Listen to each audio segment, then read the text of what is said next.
পারলে এত ফ্যান দেন না যায় মসজিদটার মধ্যে ফ্যানটা দেয়া বইরা চুল দুই হাত নমাজ পড়ে আর দেখ পান হাই রে লুঙ্গি যে ফুললে যা হেকালে লুঙ্গি টানে লুঙ্গি টানলে কি ফাঁসার ফেনে আবার আগায় দেয় এই লুঙ্গি রে খালি দুই নমাজে পরে দুই হাত 14 বার লুঙ্গি রে টানে লুঙ্গি রে টানলে কি লুঙ্গি নো থাহে কতক্ষণ থাহে তুফান ফ্যান যার নাম তুফান এত ঘুরাতে আছে লুঙ্গিও পাঁচটা উড়াইছে লুঙ্গি যে ফুলছে আরেকটা আছে সিজদা এটা যখন উঠে এই লুঙ্গি গাও বাচ্চা মাথা এটা উঠে আর কয় কিরে টুফি এত বড় কে টুপি বড় না লুঙ্গি মাশাআল্লাহ এখন আন্নে কোনেরা উঠতে বেলা যদি মাথা লুঙ্গি বাঁধায় লইয়া উঠে অবস্থা কি হবে তার মানে নামাজে খারাইছই এটা নামাজ এটা ইবাদত এটা কুদরতি বা সিজদা এটা তামসার জায়গা না আর এটা খারাইছুন এই বেশি কইছি কথা আপনি যদি এইভাবে খারুই আমার মাবুতরে সিজদা দিবা লাই খারাইছুন তাহলে এর ধ্যান তো সিজদাতি থাকবো ওখানে একটা মশা আইছে ঠ্যাঙ্গের মধ্যে ও মা গো নমাজ বাদ দা লুঙ্গিটা বাড়ি মারে মশা কথা বল বাড়ি মারে না লুঙ্গিটা বাইরে হ্যাঁ মশা দেয় মানে শোল্ডার মধ্যে আনতাসরা হয়ে যায় তা লুঙ্গি বাড়ি যে মারুন আল্লাহ না করুক যদি খুললে যা কিরম বোঝো একটা মশায় খাই আনলে মানে মইরা যাবেন মশার কামড়ে মইরা গেছে জীবনে মানুষ মানে আমার মা বুতরে সিজদা দিবান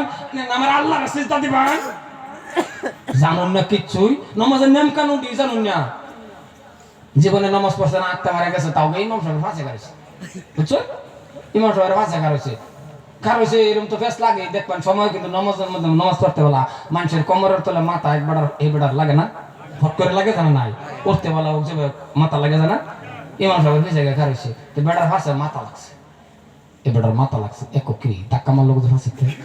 এবার সে নামাজে বোধ এটা আসছে হ্যাঁ না সামনে বাসা দেয় ইমাম সাহেব মাথা ধাক্কা মারছে ইমাম সাহেব উল্টাকে হয়ে রেখে ওইবার ধাক্কা মারলা এক হুজুর আনতা যদি শুনে যায় ধাক্কা ফাঁসাতে আসে মানে আমরা নামাজ মন বল আইরে নামাজ ইমাম সাহেব যখন সূরা পড়ে ও মুক্তাদি যদিও না জানুন কান লাগায়া দেন ইমাম সাহেবের দিকে হরফে 10টা করে নেকি ইমাম সাহেব পড়লেও পাইবো আর আন্নে খালি শুনলেও সমান নেক আমার আল্লাহ দেব সুবহানাল্লাহ আর ওজরে কোন সুবহানাল্লাহ একটা বুদ্ধি দেয়া যায় লাশ আর লম্বা করি না দুটা ফাও ধরিয়া দুটা ফাও সামনে মুরব্বী বাবার থেকে যত মানুষ আসুন 10টা মিনিট দিলদারে নরম করে কানডারে খাড়া করে শুনুন আজকাল থেকে কাল রাত থেকে ইমাম সাহেবের লইয়া হুজুর ও হুজুর আমার একটু পরামর্শ দাও নামাজের নিয়ম দেখালে আমার শিখাই দেন এইভাবে আর সিরিফ 10টা সূরা কষ্ট করে আরে বাবা লাগে যদি আরবি নাই জানো উপায় তো আর নাই বাংলা দাও জেবা হোক আসামিজ দাও 10টা সূরা মুখস্থ করুন কয়টা 10টা আনে তো আকল রাখুন লাগে বিয়ে পাস করলেন বস্তা বেরোলেন কিতাব পড়ে আলমারি ইংরেজিতে কথা কোন কি বেড়া আনে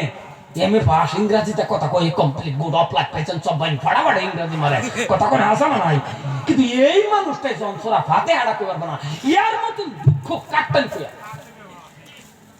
হ্যাঁ একটা এমএ পাস করা ছাত্র থুরা কিতাব পড়ছে দুঃখটা আমার দেয় আমার মানে খারাপ লাগে বিরাট খারাপ লাগে কিছুদিন আগে একটা সারা বালা হাই বিরাট জাননে বলা যে এসি সূরা ফাতিহা করে কই ইয়া কানা বুঝো ইয়া কানা